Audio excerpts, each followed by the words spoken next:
Bloomberg Audio Studios. Podcasts, radio, news.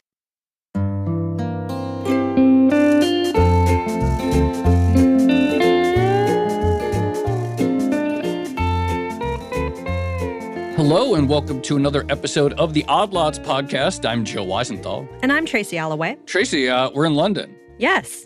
How do you like it? I love it so far. I'm having a great time. You know what I've realized? I always make the mistake. So I lived in London for a long time. I went to university here. I met my husband here, and I stayed here for like over a decade. But I realized whenever I go back, I always make the mistake of doing it on that one glorious spring day where the temperature is like 75 Fahrenheit, like 21 Celsius, and everything's blooming in central London, and it's sunny and it's beautiful. And I think, wait, why did I leave?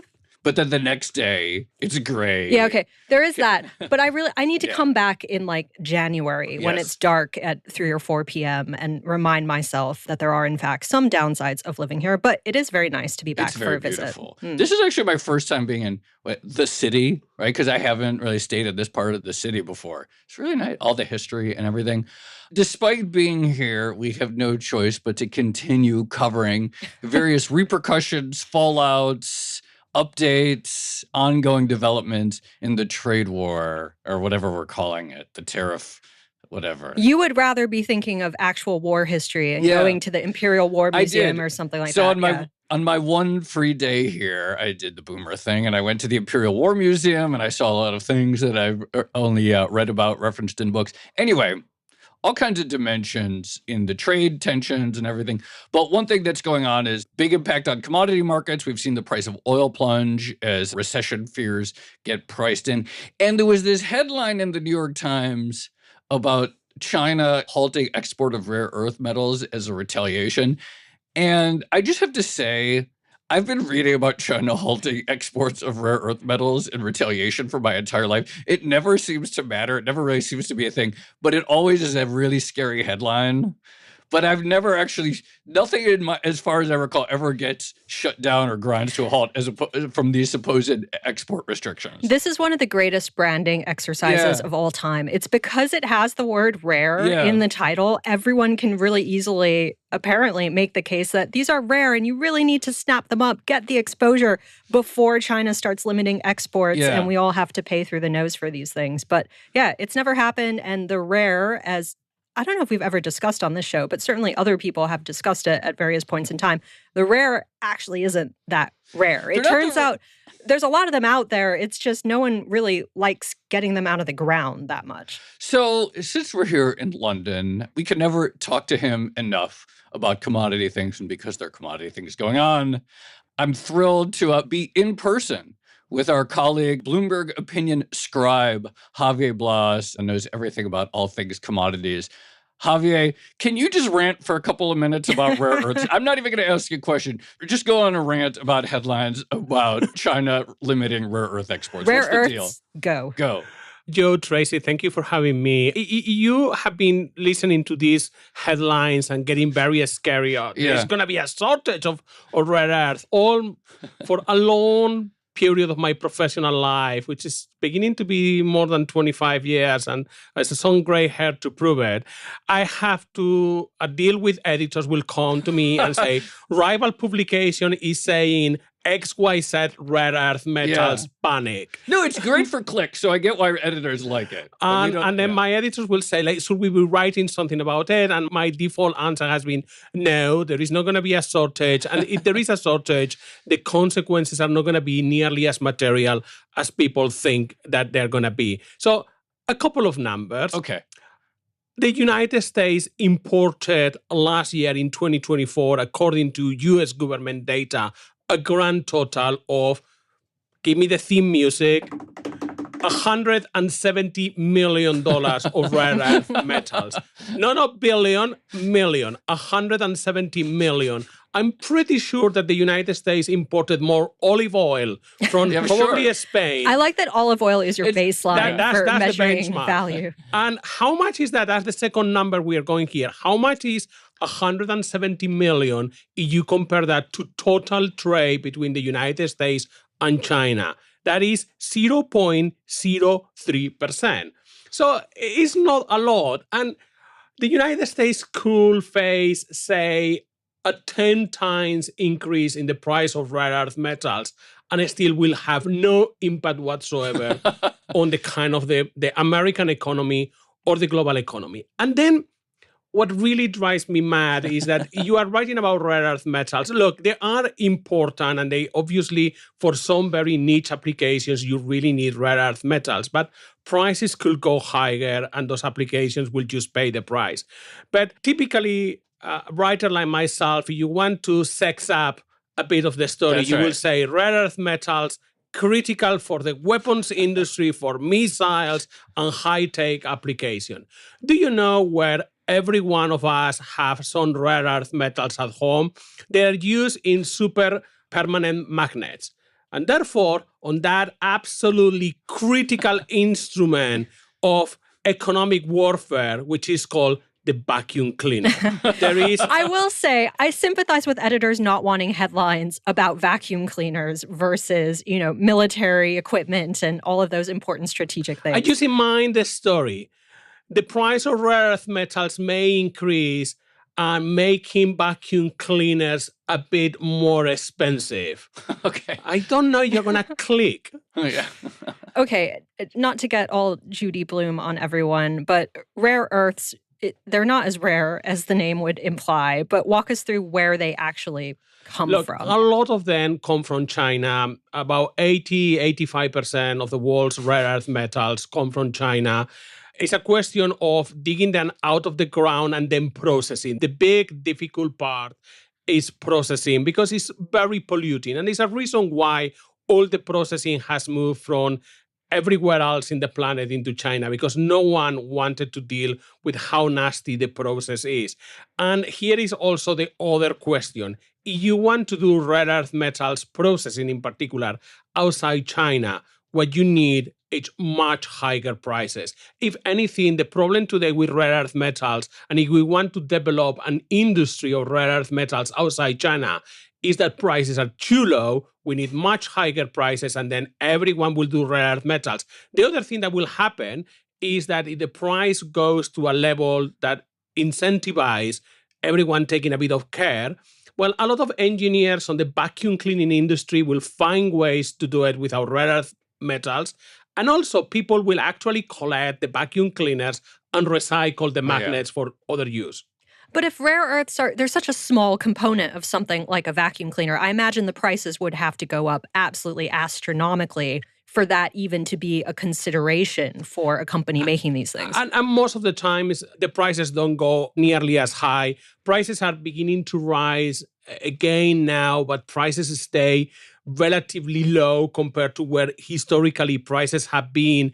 And we have had the latest headlines are about rare earth metals and export restrictions.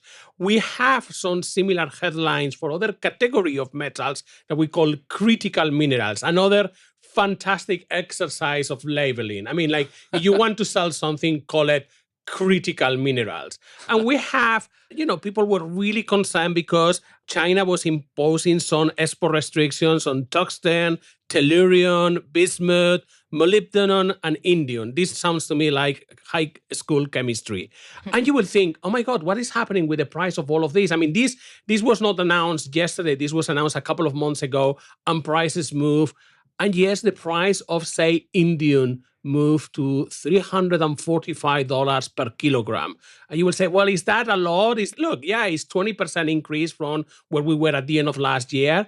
But about 10 years ago, that is cost today $345 was worth $800 per kilogram. And did you notice 10 years ago that it was a crisis on the indium market and everyone was a bit worried about it? Because I didn't. I didn't notice. We're still going to give this a provocative headline, even though, then people will listen to the episode and reveal that there's why everyone's talking about the rare earth Javier shortage. Blas on the truth about the rare earth. We'll still make it exciting. What I want to say also is, look, yes, it's a serious issue. Yeah. And yes, I mean, depending by 80% of a single country is never a good idea. But there is an element of panic that every time. And look, a lot of this panic comes from the handful of miners and processors of rare earth metals outside China. And you, as a consultant on the rare earth metals industry, is this something that we should be caring about? Well, the answer is going to be, yeah, hell yes. Yeah, right. Chamath, by the way, says he has access to rare earth minerals. That's He's perfect. invested in some companies, so we're fine. That fits so perfectly with this entire thing.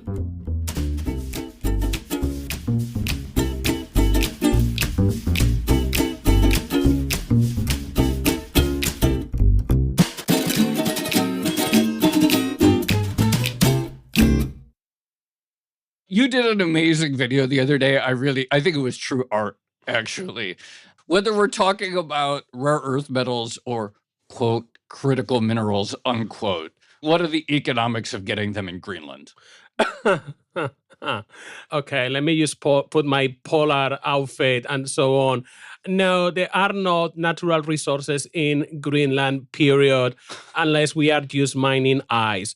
Yes, there are some small concentrations of rare earth in the south. There is a bit of uranium here and there. There is this and that, but the concentrations are very low, and the cost of mining in Greenland is prohibitively expensive, and you are not going to develop anything of even medium-sized mining operation in Greenland. I think that, here is the exaggeration, but you have better chance of finding some minerals on my back garden in West London that you have in Greenland. Now I fearing that I'm going to become the 55 state. Yeah. That's fine. Joe's embraced his middle-aged man destiny of becoming a military historian expert. So there's that. That's why he's at the Imperial War Museum. So no shame, no shame. But since we're talking strategy approaches, and maybe acquiring Greenland could be one of them, the thing I don't understand is if we agree that rare earths, rare minerals are of some strategic importance for the U.S., and they are something you would want access to. But on the other hand, we actually have plenty of them. It's just we don't necessarily historically want to get them out of the ground.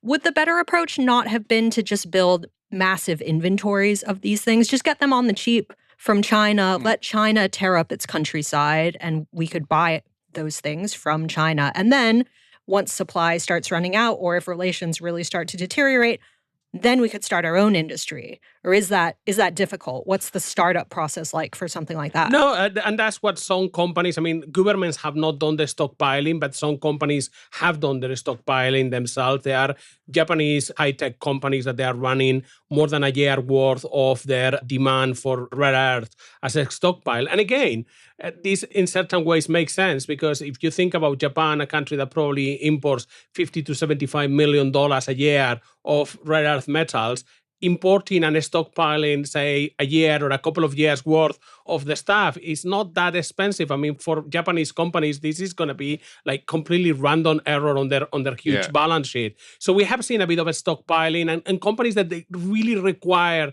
some particular rare earth metals for a very particular application, they will have done it. And then governments, what they can do is, look, this is critical. We are going to support our domestic industry. The United States has rare earth accumulations. There is a mine called Mountain Pass.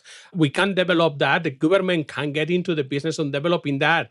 The price is going to be that we need higher prices. So you're going to have to protect either you effectively.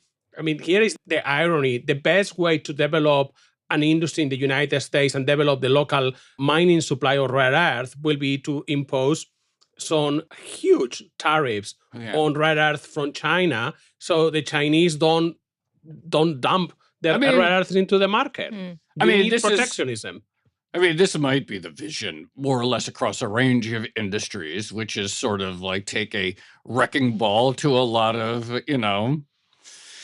elite things or comfortable jobs in government and finance and media, et cetera, and send, free up that workforce to mine molybdenum. Right? We're all going to be working in the mines. This is kind of the vision. All right, let's talk about something that may actually be real and substantive now that you've convinced me not to worry too much. And also, like, if there were ever a crisis, government could just come door to door and demand your vacuum cleaner, right? Like, Absolutely. if that, like, for the missiles and whatever, like, in the end, they're like, all right, we're going to confiscate your vacuum cleaner if it's really how you call the manual, the broom. So the government comes, knocks at your door, you return your fancy Dyson vacuum cleaner, and they give you a broom.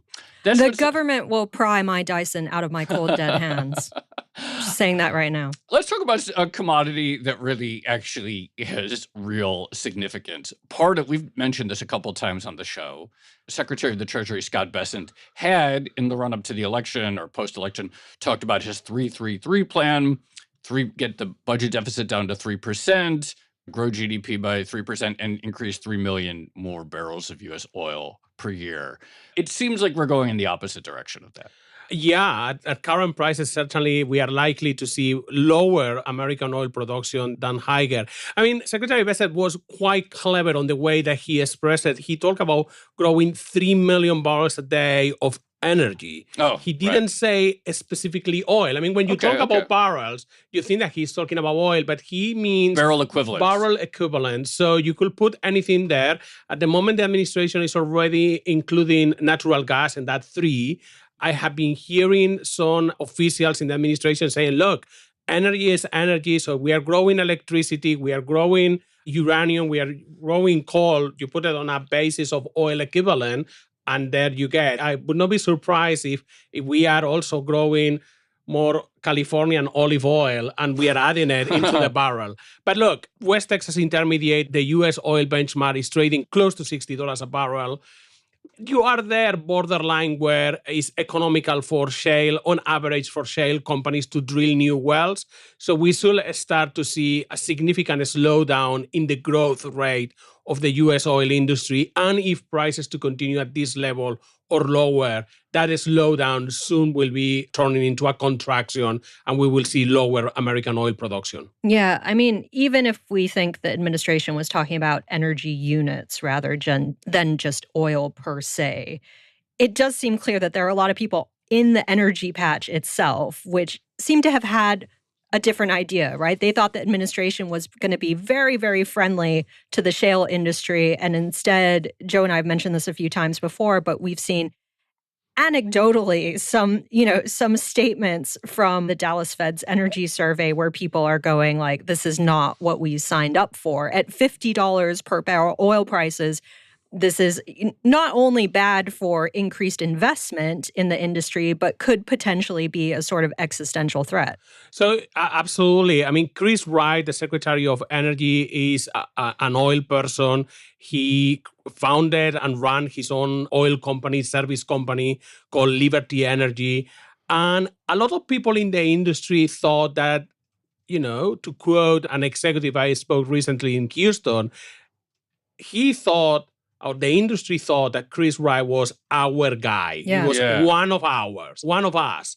And this executive said, like, what we have came to realize is that he's not one of us. He is Trump's guy. Yeah. And that is a big difference. And yes, the comments in this anonymous Dallas Fed survey were quite shocking. And if you talk in private to executives in the oil industry, I almost have to pinch myself at times. It's like, hold on a second. Is Biden still on the White House? Because you guys seem to really dislike everything going on in Washington. You could replace Trump with the word Biden and it would make sense. Yeah. It's like when I was reading that series of comments from the Dallas Fed, I joked that if you have been sleeping for 6 months and wake up, you will think that the Democrats are still running the White House and Congress and etc. I mean, this was a dream for the oil industry. It is a Republican at the White House.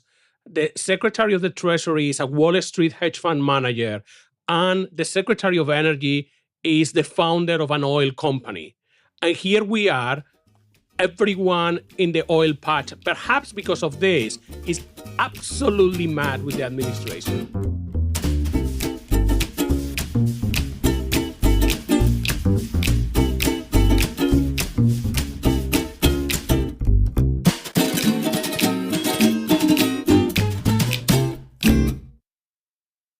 I have a really dumb question, and then I'm going to ask a real question. Why do we call it the oil patch? I don't know. Oh, sorry. I didn't mean to stump you. No, this is... Can I use Google? Oh, sorry. We can cut this. Can we keep this in? I stumped Javier. Can we keep this in? Yeah, absolutely. Okay, we're going to keep this in. I don't know why it's called the patch. Poetic license? Wow. I thought for sure. Okay, wow. Oil patch, it kind of sounds, speaking of gardening, it kind of sounds like, you're growing vegetables on your oil patch, except it's like liquid carbon. There are certain things on the oil patch, like the pipe that you use to drill is called OCTG, Oil County Tubular Good. Oh, yeah. I have no idea why. I'm proud of myself. Oil County, but it's oil patch, oil county. It's the oil place. All right, I have a real question. The oil place. The oil place. What? The oil place. I'm going to start calling We're all going to go down to the oil place. Let's go down to the see oil. what people are talking about. Some comments from the oil place. Okay, I have a real question, a substantive one, which is one of these sort of like booming export industries for the U.S. was natural gas and the sort of LNG terminals. And I think Biden put a pause on them, and that pause is, I don't know if it's been lifted, but it will be lifted almost certainly. Construction of new ones. With the trade war, have the economics of LNG export changed at all, or with the decline in oil prices? Like, have any dials moved on that front? Not yet, and potentially yes, because one big buyer of American LNG was China, and China has not bought any LNG from America in a long while. And also, if oil production starts to decline, when you drill for oil, you usually get a mix of hydrocarbons out of the ground. You will get oil, you will get gas. So I'm wondering, so if you have fewer wells, So if you have fewer oil wells, you're going to have fewer gas wells. So the input cost of gas is going to go higher. Right. And you may have a bit of lack of demand on the other side from China. So far, all is good because the European Union and the UK still need a lot of natural gas from the United States. The big expansion of Qatar is still about 12 to 18 months away. And Russia is fighting with Ukraine and is not exporting what they used to. But in a year's time, that could be a big deal. The other, to me, very important topic in trade and oil is that oil used to be almost the largest component of the American trade deficit in goods. Yeah. If you go to 2008, the U.S. trade deficit was running around $800 billion a year. Of that, nearly $400 billion was oil. Today, we are in a surplus for oil. How times have changed. I have one more question just on oil specifically, but one of the hallmarks of the Trump administration is they tend to promise everything to all people, and arguably that's been a big component of their success. And I think when it comes to energy policy specifically, one of the promises was we're going to be good for the energy industry, for oil specifically, and at the same time, we're going to be good for inflation. We're going to bring down prices. You're not going to have to pay, these exorbitant dollar amounts at the pump. Is there any way, let's assume that the tariffs start working, maybe growth expectations start to pick up. Is there any way that the Trump administration can end up fulfilling its various policies when it comes to energy to everyone involved here? Is there a way where eventually maybe they, make up with the oil industry, the shale industry, and maybe somehow they, encourage energy from other sources and inflation still, comes down? What's the best case scenario here? I think that the best case scenario, you're putting me here on the spot, but I think that probably something like, let's call it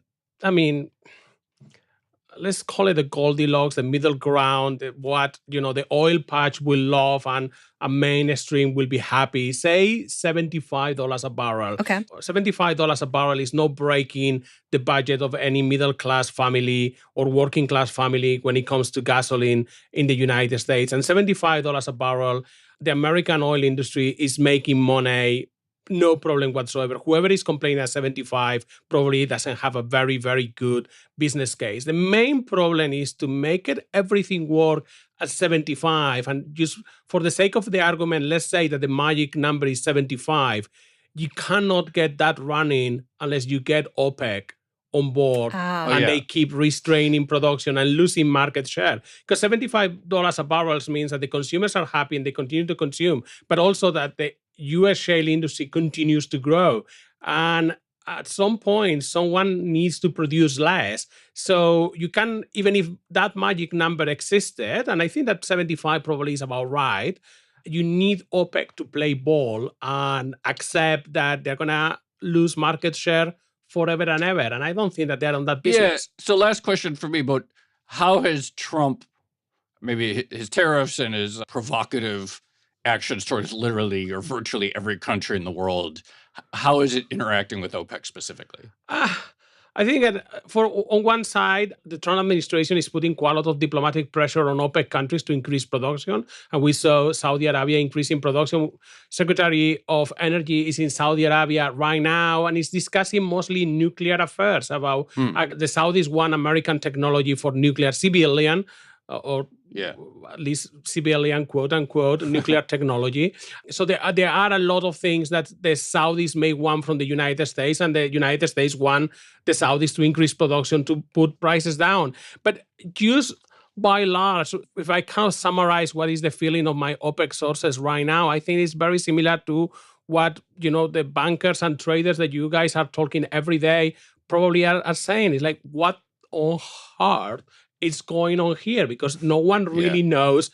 I mean, how do you plan if you are an OPEC country and you are trying to decide oil production policy for the next 3 months? How do you plan that where you don't really know what tomorrow morning or maybe tonight brings? Yeah. And even if we assume that this was it, nothing else was going to change now, that uncertainty premium is in the markets. And regardless of what Trump actually changes from now on, we know that it looks like global growth is going to slow, right? So you're asking OPEC to basically boost production into a slowing global economy. I mean, that was because every other asset class was dealing effectively with one shock, and that was a demand shock. Everyone was just like assuming, okay, we are going to slow down. Oil was dealing simultaneously with a demand shock and what I will call a supply surprise. I'm not going to, the increase in OPEC production is not yet enough to call it a shock, but let's call it a supply surprise that can very quickly became a shock. So, that is why oil prices went down so much. And that's also why oil equities really absolutely tanked. Javier Blas, always great catching up with you. So great to do it finally here in your home court. Appreciate you coming on his home patch. Yeah, on his home patch. Thank you for having me. And I'm going to be Googling now oil patch. Okay, great.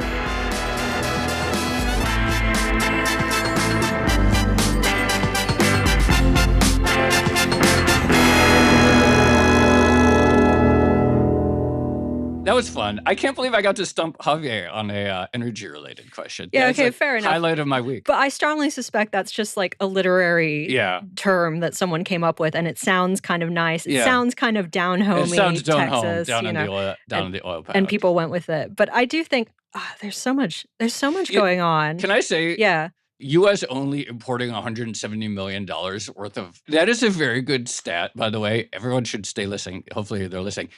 Odd Lots listeners can now repeat this at that is one of those good stats that Odd Lots listeners can repeat at parties. It's good party trivia for Odd Lots listeners, assuming that they're actually getting invited to parties with chat like that. They are.